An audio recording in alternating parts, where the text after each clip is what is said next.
Timnas Indonesia U20 menyerah 0-2 dari Thailand. Timnas Indonesia U20 menyerah dengan skor 0-2 dari Thailand U20 pada laga kedua turnamen Mini Seoul Earth on Ice Cup 2024 di Stadion Mokdong, Korea Selatan pada hari Jumat. Pada laga ini, pelatih Timnas U20 Indra Safri melakukan rotasi dengan mengganti 5 pemain starternya yang tampil melawan Argentina U20 pada Rabu 28 Agustus 2024. Indra memasukkan Iwayan Artawiguna, Marcelinus Amaola, Muhammad Ragil, Mauri Ananda, dan Rahmat Syawal sebagai starter untuk menggantikan Ikram Al-Ghifari, Arlian Syah Abdul Manan, Kamara Usmani Maiket, Meshal Hamzah, dan Vigo Dennis. Garuda Nusantara kebobolan cepat pada laga ini pada menit ke-10 melalui gol Kailan Rian.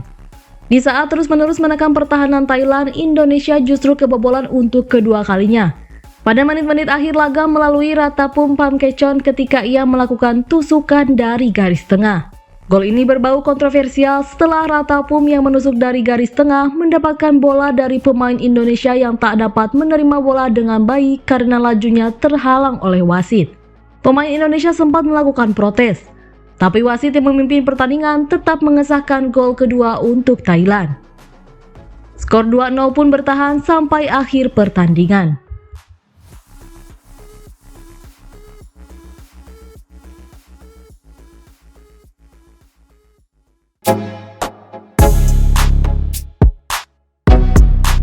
Eliano Reijenders beri kode siap perkuat timnas Indonesia. Pemain PSS Wall, Eliano Reijenders, seakan memberi kode siap memperkuat timnas Indonesia.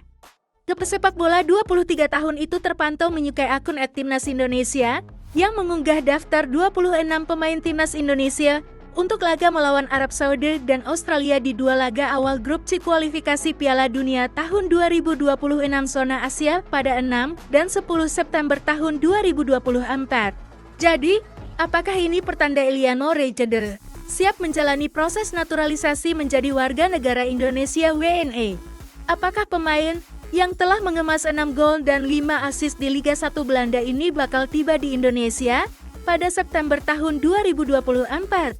Sebelumnya, anggota EXO PSSI Arya Sinulinga mengatakan bakal ada pemain keturunan yang menjalani proses naturalisasi pada September tahun 2024. Pemain-pemain tersebut akan tiba di Indonesia pada kisaran 3-7 September tahun 2024. Pemain baru bisa datang di atas 5 September tahun 2024 atau ketika FIFA Matchday.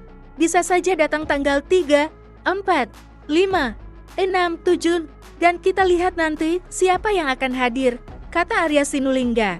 Pemain keturunan yang diprediksi datang semakin mengarah ke Eliano Reijenders.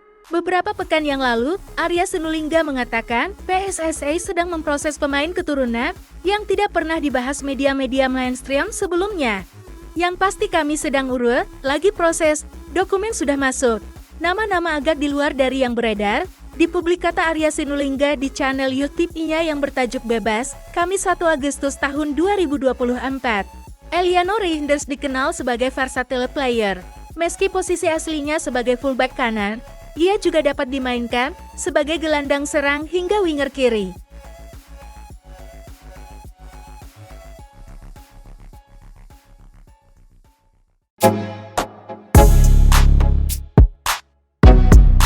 Respon Martin Paes usai dipanggil Sinteyong ke Timnas Indonesia.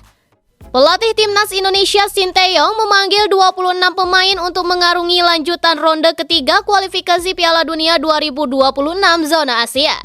Salah satu pemain yang dipanggil adalah Martin Paes. Ia bisa membela Timnas Indonesia seusai PSSI menang di Pengadilan Olahraga atau CAS.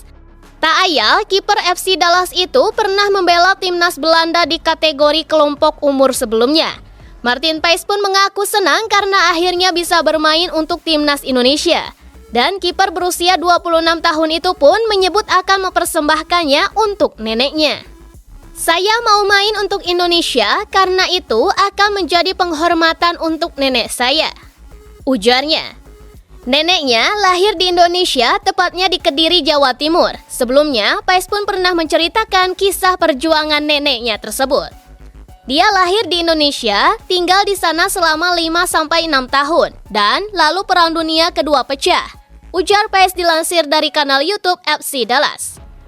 Kemudian, dia selama beberapa tahun berada di kamp-kamp Spanyol Jepang. Setelah itu, beberapa tahun dia kembali ke Belanda dengan menaiki sebuah kapal.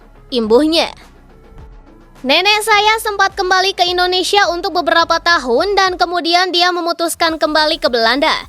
Dia selalu berbicara dengan rasa syukur tentang waktunya di sana, terutama waktu-waktu sebelum perang. Ketika perang pecah, dia kehilangan ibunya di tempat perisolasian.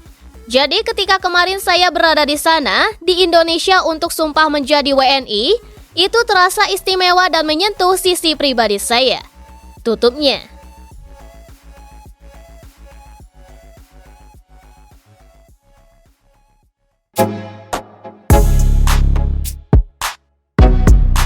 Panas, Alkan Bagot dan Shin Tae-yong saling unfollow. Alkan Bagot dan Shin Tae-yong saling unfollow di Instagram tak lama setelah pelatih asal Korea Selatan mengumumkan 26 pemain timnas Indonesia untuk laga melawan Arab Saudi dan Australia di kualifikasi Piala Dunia tahun 2026. Apakah fakta ini menegaskan hubungan keduanya tidak baik-baik saja? Menurut pantauan Okezone di akun Instagram @alkanbagot, tak ada lagi akun @shintaeyong 7777 di daftar followingnya. Begitu juga sebaliknya. Semenjak gelar Piala Asia 2023, Alkan Bagot tak lagi dipanggil Shin Tae-yong ke timnas Indonesia. Di FIF Ahmad Shidai Maret tahun 2024, Alkan Bagot tidak dipanggil karena jelas mengalami cedera.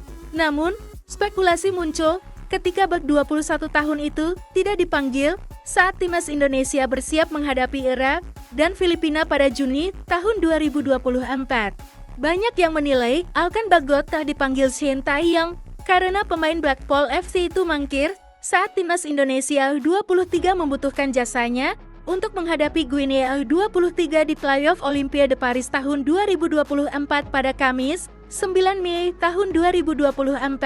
Tak cuma di bulan Juni tahun 2024, Alkan Bagot lagi-lagi tak dipanggil Shin Tae-yong pada laga 6 dan 10 September tahun 2024 untuk menghadapi Arab Saudi dan Australia. Dalam sejumlah kesempatan, Shin Tae-yong sama sekali enggan mempertimbangkan memanggil bek bertinggi badan 196 cm tersebut. Alkan enggak dipanggil, kata Shin Tae-yong singkat pada Jumat, 16 Agustus tahun 2024. Menarik menanti drama yang terjadi antara Alkan Bagot dan Shin Tae-yong. Masih adakah pintu timnas Indonesia bagi Alkan Bagot dari Shin Tae-yong?